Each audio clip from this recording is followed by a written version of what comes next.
En este video hablaremos sobre el Renacimiento en Alemania e Inglaterra. Empezaremos hablando de Alemania. En el siglo XVI, en Alemania, ocurrió un cisma religioso entre Lutero y la Iglesia. Martín Lutero, un fraile católico, comenzó a notar la exclusividad de las misas impulsadas en todas las iglesias, ya que eran dadas en latín, un idioma que solo los pertenecientes a la nobleza podían entender, porque eran ellos quienes accedían a la educación. En cambio, el pueblo era analfabeto, es decir, no sabían escribir ni leer. Es por eso que, mucho menos, podrían entender latín. También comenzó a notar la indulgencia, que es la remisión, parcial o total, del castigo temporal, que aún se mantiene por los pecados después de que la culpa haya sido eliminada por absolución. En aquella época, la Iglesia hacía creer que si tenías un hijo discapacitado o enfermo, se decía que era porque estabas pagando el pecado de alguno de tus antepasados. Lo que los ricos hacían era confesarse y, a cambio del perdón de Dios, debían hacer una generosa donación.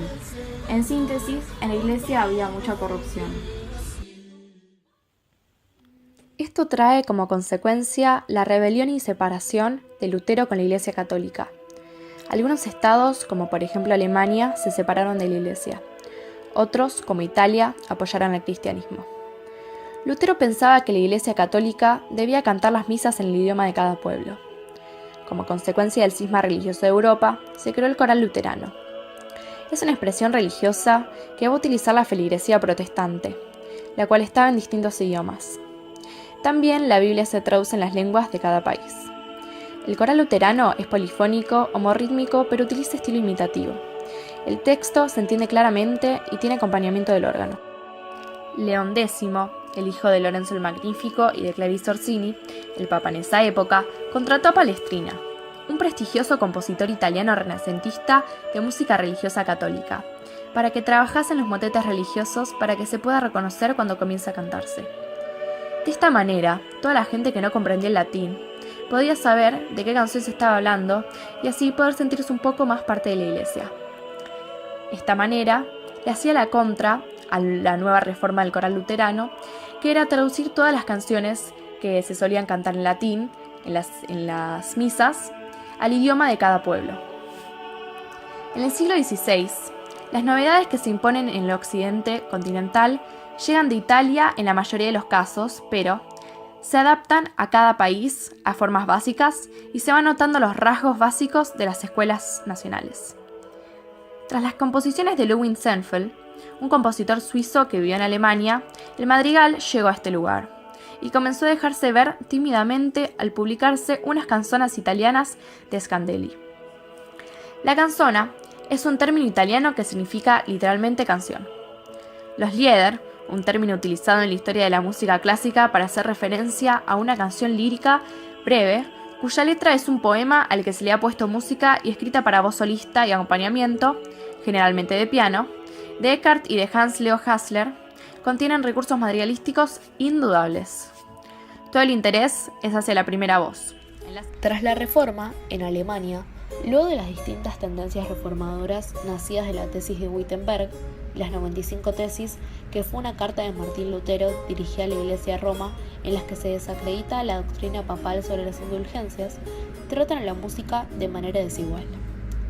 Mientras Calvino, un pastor considerado uno de los padres de la Reforma Protestante, y Zwinglio, quien fue el líder de la Reforma Protestante suiza y el fundador de la Iglesia Reformada Suiza, destruyen los órganos de las iglesias, condenan los cantos profanos y permiten tan solo el salmo homófono sin acompañamiento.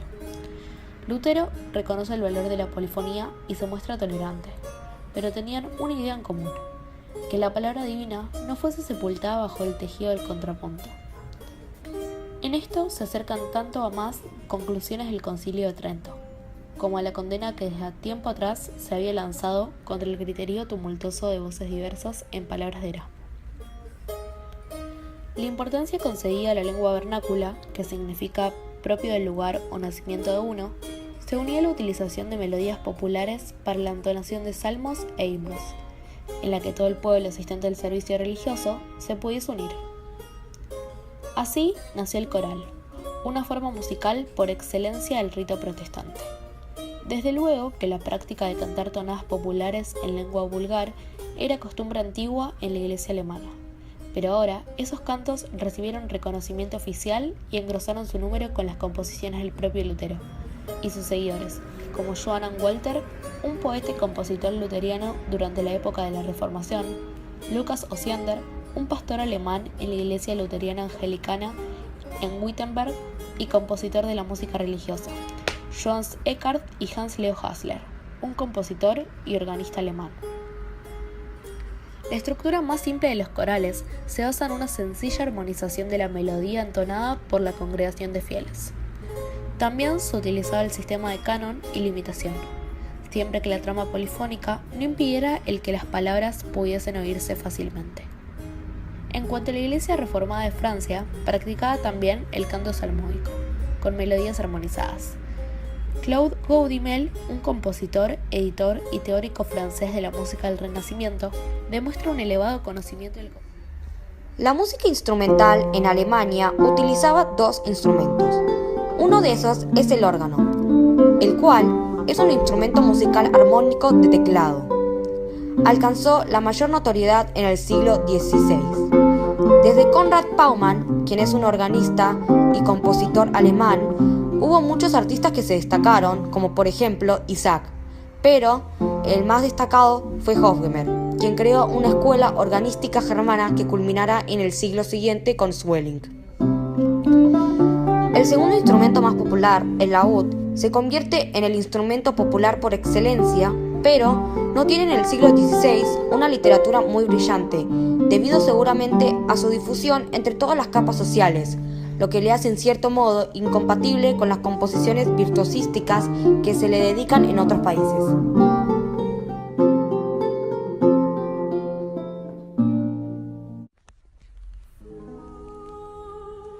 Ahora vamos a hablar de Inglaterra. Enrique VIII, el rey de este país, estaba casado con Catalina de Aragón, quien fue reina de Inglaterra desde 1509 hasta 1533, como la primera esposa del rey Enrique VIII. Anteriormente fue princesa de Gales como esposa de Arturo, príncipe de Gales. Enrique VIII y Catalina de Aragón tuvieron una hija, llamada María I de Inglaterra. Sin embargo, él quería tener un hijo varón para que el próximo en el trono fuera un hombre. Es por eso que al enterarse de que Catalina no podía tener más hijos y que había perdido muchos embarazos intentando darle ese heredero tan deseado, le pide al Papa Clemente VII, hijo del magnífico Juliano de Medici, absolución de su matrimonio para poder casarse legalmente con Ana Bolena. Pero este se lo niega. Entonces, Enrique VIII, con la ayuda de Thomas Cromwell, un abogado inglés y un estadista que sirvió como ministro principal del rey Enrique VIII entre los años 1532 hasta el 1540, logra separarse de la Iglesia y de Catalina de Aragón.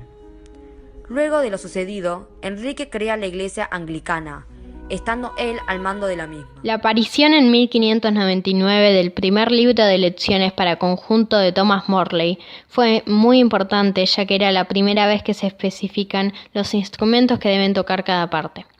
Por otro lado, en la música vocal profana, a pesar de que el influjo italiano llegó tarde, destacaba mucha originalidad propia y se dice que los ingleses son quienes mejor practicaban el arte madrigal fuera de Italia. Los más destacados entre estos músicos fueron William Byrd, compositor inglés más famoso de los últimos años de la época de los Tudor y de la primera época de los Estuardo, y Thomas Morley, compositor inglés, teórico de la música, editor y organista del Renacimiento, y el miembro más conocido de la escuela madrigalista inglesa. Una combinación típica de Inglaterra era la voz solista con acompañamiento musical. El músico, destacado en eso, fue John Dowland, quien, bajo el nombre de Aire, fue el que más se distinguió en ese género con sus canciones, acompañadas del laúd, que se difundieron por todo el continente y eran usados para la danza. Una canción es Corred lágrimas mías.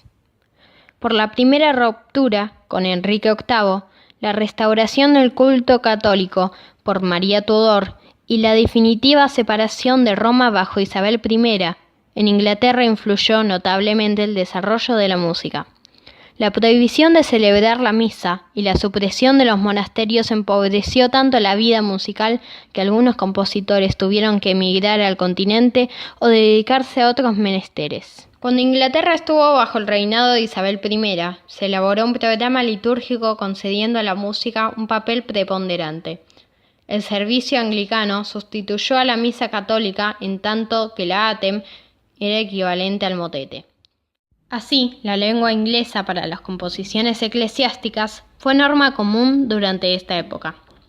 William Byrd y Orlando Gibbons usan en sus servicios y átems un lenguaje ricamente imitativo y elaborado, similar a la música latina.